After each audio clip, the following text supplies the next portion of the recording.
এখন আপনাদের স্ক্রিনে একটা ভিডিও আসবে, ওকে? ভিডিওটা যখন আসবে সবাই শুধু যে জিনিসটা খেয়াল করবেন সেটা হচ্ছে, এটা হচ্ছে কি, লাংস টেস্ট। আগেই বলেছি যে আবৃত্তির মূল কাজটাই হচ্ছে আপনার বাতাসের যোগান ঠিক থাকতে হবে। ওইটাই হচ্ছে আপনার পাওয়ার হাউস। বাতাসের যোগান যদি ঠিক থাকে, বাতাসটাকে যদি সঠিকভাবে আপনি কাজে লাগাতে পারেন, তাহলেই আপনার যে প্রত্যাশিত আবৃত্তিটা আপনি চাচ্ছেন সেটা আপনি করতে পারবেন। কিন্তু বাতাসের সাপোর্ট যদি আপনি না থাকে, আপনার ব্রিদিং সাইকেল যদি ঠিক না থাকে, বাকি সকল চেষ্টা, সকল কিছু আপনি করে সেখানে আপনি খুবই এক্সপার্ট হয়ে যেতে পারেন, কিন্তু যে কোনো কাজ হবে না। ঠিক আছে? যে ভিডিওটা আসবে ওখানে কাউন্টডাউন হবে 1 2 3 এরকমভাবে। ওই 1 2 3 যখন যাবে স্ক্রিনে, ওইটা করতে করতে আপনি শ্বাসটা নিয়ে নেবেন। শ্বাসটা নিয়ে আটকে রাখবেন, দেখবেন যে ওটা শেষ পর্যন্ত কে কে যেতে পারেন। আবার কেউ কষ্ট করে এবার শ্বাসটা আটকায় রেখেন না, পরে এবার একটু দুর্ঘটনা করলে দেখা যাচ্ছে যে ঝামেলা হয়ে যাবে না। 4 পর্যন্ত গেছিলাম। 4। ওকে। জি। ওকে। উম্মে হাবিবা? স্যার 7 পর্যন্ত। 7? ওরে বাবা, ভেরি গুড। ভিভো? স্যার আমারটা 3। কি এটা? আমার সরস্বতী? 10-এর আগে মনে হয়, মানে ক্রস করে 10-এর আগে। ওরে, very good, very good, super. এটা সরস্বতী দি 3। আচ্ছা, ওকে, এটা বাড়াতে হবে আস্তে আস্তে, তাই না? অনন্তি? 10 আউট অফ 10, রাইট? আমার 7। 7? আচ্ছা। মোনালিসা দি, হ্যাঁ। কি অবস্থা? 10 আউট অফ 10? করতে বলেছে। 5? আচ্ছা। সেলিম ভাই কি অবস্থা? এবার 6 ওকে। মারুফ ট্রাই ভাই? করেছি। গুড। হ্যাঁ। এই লার্নিং স্টেপের নাম চেঞ্জ হয়নি কেন? আনমিউট করতে হবে। হুম। হ্যাঁ, দুঃখিত স্যার, আমি জানি না আমার লার্নিং স্টেপ লেখা এখানে। এই আচ্ছা ঠিক আছে, আমি এটা চেঞ্জ করছি। ওকে। আপনি কি এইটা প্র্যাকটিস বাদ করতে বাদ দিয়ে দিলাম। পেরেছিলেন? আচ্ছা, এইটা যারা যারা মোটামুটি 5 পর্যন্ত থাকতে পেরেছেন, তারা তারা মোটামুটি একটা ভালো জায়গাতে আছেন। আর যারা 7-এর উপরে গিয়েছেন তো খুবই ভালো। আর যারা 10 আউট অফ 10, সুপার। এটা ব্রিদিং এক্সারসাইজ করে করে জায়গাটা ডেভেলপ করতে হবে। আমরা জানি যে আবৃত্তি শিল্পীর প্রধান হাতিয়ার হচ্ছে তার কণ্ঠস্বর। আর এই কণ্ঠস্বরের জ্বালানি হচ্ছে বাতাস বা শ্বাস। একজন সাধারণ মানুষ যেভাবে শ্বাস নেন, একজন আবৃত্তি শিল্পীকে তার চেয়ে অনেক বেশি সচেতন ও বৈজ্ঞানিক উপায়ে শ্বাস নিতে হয়। সাধারণত আমরা বুকের ওপরের অংশ ব্যবহার করে শ্বাস নিয়ে থাকি, কিন্তু আবৃত্তির জন্য প্রয়োজন হচ্ছে ডায়াফ্রেমেটিক ব্রিদিং বা তলপেট থেকে শ্বাস নেওয়া। এটি আমাদের বুক ও পেটের মাঝখানে থাকা একটা মাংসপেশি। আবৃত্তির সময় আমরা যখন গভীরভাবে শ্বাস নেই, ডায়াফ্রেম নিচের দিকে নেমে যায় এবং পেট একটু ফুলে ওঠে। এতে ফুসফুস প্রসারিত হওয়ার জন্য পর্যাপ্ত জায়গা পায় এবং অনেক বেশি বাতাস জমা করতে পারে। ফুসফুস থেকে বাতাস যখন শ্বাসনালী থেকে বের হয়, তখন স্বরতন্ত্রী বা ভোকাল কর্ড কম্পিত হয়, তখনই শব্দের সৃষ্টি হয়। এই বাতাসের চাপ বা এয়ার প্রেশার যত বেশি নিয়ন্ত্রণে থাকবে, কণ্ঠের গাম্ভীর্য ও স্থায়িত্ব তত বেশি হবে। আবৃত্তিতে শ্বাসের গুরুত্ব অপরিসীম। বড় কোনো বাক্য বা দীর্ঘ পংক্তি এক নিঃশ্বাসে পড়ার জন্য ফুসফুসে পর্যাপ্ত পরিমাণে বাতাস থাকা জরুরি। দম ফুরিয়ে গেলে বাতাসের মাঝখানে অনাকাঙ্ক্ষিত বিরতি পড়ে, যা অর্থের ব্যাঘাত ঘটায়। চিৎকার না করে অনেক দূর পর্যন্ত শব্দ পৌঁছে দেওয়ার জন্য গলার জোর নয়, পেটের বা শ্বাসের জোর প্রয়োজন। রাগ, কান্না বা ফিসফিস করে কথা বলার সময় শ্বাসের গতি ভিন্ন হয়। শ্বাসের উপর নিয়ন্ত্রণ থাকলে আবৃত্তিতে আবেগের ওঠানামা সহজ হয়। এই শ্বাসের অনুশীলনগুলো আসলে আমরা কিভাবে করি, তাই না? সময় করানো হয়, সেটা সবাই করতে পারে। খুব সাধারণ একটা, এই আপনি শ্বাস নেবেন, কিছুক্ষণ ধরে আটকিয়ে রাখবেন, ধীরে ধীরে শ্বাস ছাড়বেন। এতে করে কারো যদি কখনো নার্ভাস সিস্টেম অন হয়ে যায়, সেই নার্ভাস সিস্টেমটা অফ করার জন্য, মানে আপনাকে স্বাভাবিক হতে সহযোগিতা করে। আর আবৃত্তির জন্য যে ব্রিদিং এক্সারসাইজগুলো থাকে সেগুলো কিভাবে করতে হয় আমাদের মনে রাখতে হবে শ্বাস নিতে যত সময় লাগে শ্বাস ছাড়তে তার থেকেও অল্প সময় লাগে। খেয়াল করেছেন এটা?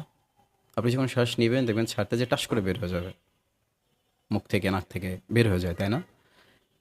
এটাকে আটকিয়ে ধরে প্রতিটা ইউনিট অনুযায়ী আপনাকে শ্বাস ছাড়তে হবে। কী করতে হবে? প্রতিটা ইউনিট অনুযায়ী শ্বাস ছাড়তে হবে। ধরেন আপনি যখন শ্বাসটা নিচ্ছেন আপনি মনে মনে কাউন্ট করবেন। প্রথমে সোজাভাবে বসবেন, ঘাড় যাতে উপরে না ওঠে, পেটটা ফুলে যাবে, পেটে পেটে হাত দিয়ে বুকে হাত দিলে দেখবেন যে বুক স্থির থাকবে কিন্তু পেটটা সামনের দিকে ফুলে যাবে। এই শ্বাসটা যখন আপনি নেবেন আপনি মনে মনে কাউন্ট করবেন 1 2 3 4 এই বলতে বলতে আপনি শ্বাসটা নিয়ে ফেলবেন নাক দিয়ে। নেওয়ার পরে ওটা যদি 4 সেকেন্ড ধরে আপনি নেন ওটা মিনিমাম 6 সেকেন্ড ভেতরে আটকাবেন। এটা প্রাথমিকভাবে প্রথম দিকে আটকাবেন। এরপরে কি করবেন? 8 সেকেন্ড ধরে ওই শ্বাসটা ছাড়বেন, মানে একবারে ছাড়বেন না, এভাবে করে ছেড়ে দিবেন না, ওই শ্বাসটা ছাড়বেন কিন্তু 8 সেকেন্ড সময় নিয়ে। এই যে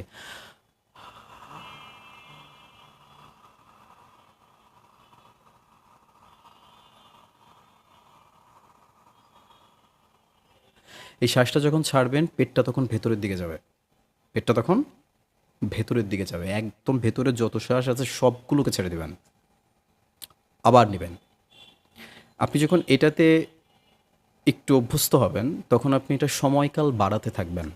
আপনি 4 সেকেন্ড ধরে শ্বাস নিয়েছিলেন, এরপরে আপনি 6 সেকেন্ড ধরে শ্বাস নেবেন, 8 সেকেন্ড আটকিয়ে রাখবেন, 10 সেকেন্ড ধরে শ্বাস ছাড়বেন। এটাকে ক্রমাগত মানে ধারাবাহিকভাবে আপনি এই সময়কালটা বাড়াতে থাকবেন। এরপরে কি করবেন? এবার যখন শ্বাস আপনি ছাড়ছেন, ছাড়ার সময় কি করলাম আমরা? শ্বাসটাকে একবারে ছেড়ে দিলাম, তাই না? এরকম করে ছেড়ে দিলাম তো। এরপরে শ্বাসটাকে ইউনিট অনুযায়ী ছাড়বেন। ধরেন আপনি 4 সেকেন্ড ধরে শ্বাস নিয়েছেন, 6 সেকেন্ড ধরে শ্বাসটা আটকিয়েছেন, 8 সেকেন্ড ধরে শ্বাস ছাড়বেন। এই 8কে 4 বার মানে 2 2 করে 4 দুগুণী 8, তাই না? তাহলে প্রথম 2 সেকেন্ডে শ্বাস ছাড়বেন, শ্বাস বাকিটা ভেতরে থাকবে, ওটা বের করে দেওয়া যাবে না।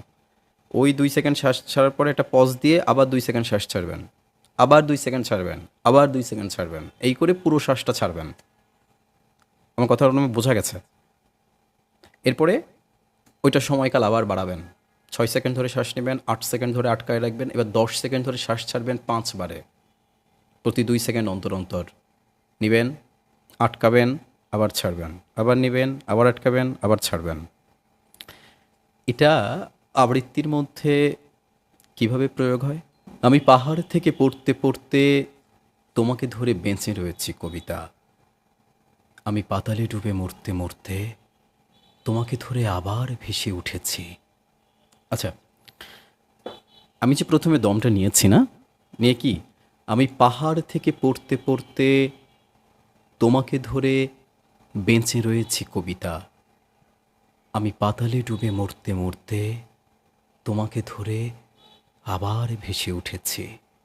এই টোটাল কমপ্লিট একটা ব্রিদিং সাইকেল একটা বৃত্তাকারে ঘুরলো। আমি প্রথমে যে শ্বাসটা নিয়েছিলাম আমি টোটাল শ্বাস দিয়ে আমি এই 4টা লাইন বলেছি, কিন্তু এর ভেতরে আমি যে পজগুলো দিয়েছি ওই পজের মাঝখানে আমি কোনো শ্বাস ফেলে দেইনি, ওই শ্বাসটা আমার ভেতরে ছিল, যার জন্য লাস্টের যে লাইনটা আমি বলতে যাচ্ছিলাম তখন ওইটা একটু এয়ারি ভয়েস পেয়েছেন আপনারা, তখন বাতাসটা ছাড়তে ছাড়তে আমি শব্দগুলো ছাড়ছিলাম। আমি যদি আবার বলি, এই যে আমি প্রথমে শ্বাসটা, কিন্তু এবার ওই শ্বাস আবার মাঝখানে যে গ্যাপগুলো যাচ্ছে ওখানে আবার শ্বাস নেওয়ার এই শব্দটা যেন না হয়, এই যে মানে এই সাউন্ডটা যেন না হয়।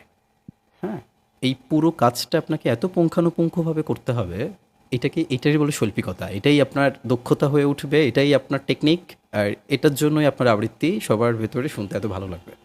ঠিক আছে? তাহলে কি হলো?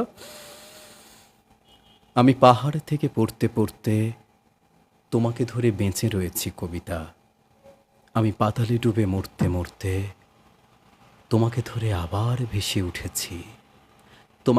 তোমাকে ধরে আবার আমি কিন্তু এটা খুব তীব্র স্বরে বলিনি, আমি বলিনি কিন্তু তোমাকে ধরে আবার ভেসে উঠেছি। আমি কি এটা বলেছি? আমি বলেছি তোমাকে ধরে আবার ভেসে উঠেছি। এই যে উঠেছি বলতে বলতে আমার শ্বাসটা ছাড়া শেষ, এর মধ্যে আমি আবার শ্বাস নিব। আবৃত্তির মধ্যে এটাকে বলা হয় দম চুরি। কি কি বলে? চুরিবিদ্যা মহাবিদ্যা, না পড়িলে ধরা। তাই তো? তার মানে আবৃত্তির মধ্যে চুরিটা খুব শৈল্পিক উপায় করতে হবে আপনাকে, যাতে কেউ টের না পায় যে আপনি দমটা চুরি করছেন। আমি পাহাড় থেকে পড়তে পড়তে তোমাকে ধরে বেঁচে রয়েছি কবিতা। আমি পাতালে ডুবে মরতে মরতে তোমাকে ধরে আবার ভেসে উঠেছি। আমি রাজ্য জয় করে এসেও তোমার কাছে নত হয়েছি কবিতা। আমি হাজার দরজা ভালোবেসেও তোমার বন্ধ দুয়ারে মাথা কুটেছি।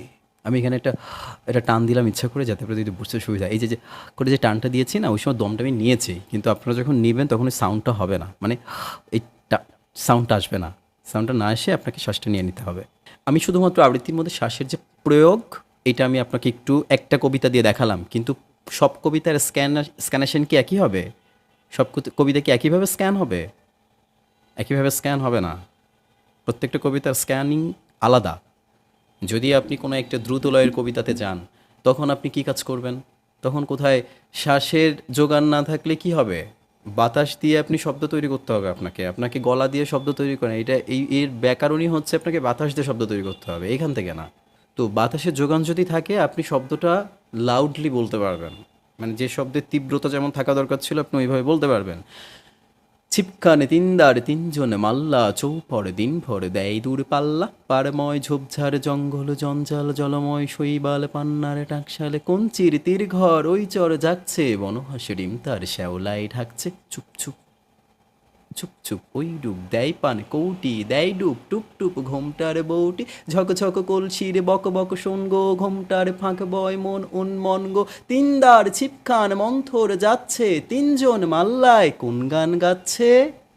ব্রিদিং ঠিক না থাকলে আপনি এর ভিতরে কয়েকবার পজ দিয়ে ফেলবেন, কয়েকবার থেমে যাবে, ছন্দ পতন হবে, ঠিক থাকবে না। শব্দের যেখানে শ্বাসাঘাত দেওয়ার কথা ছিল সেটা মোলায়েম হয়ে যাবে।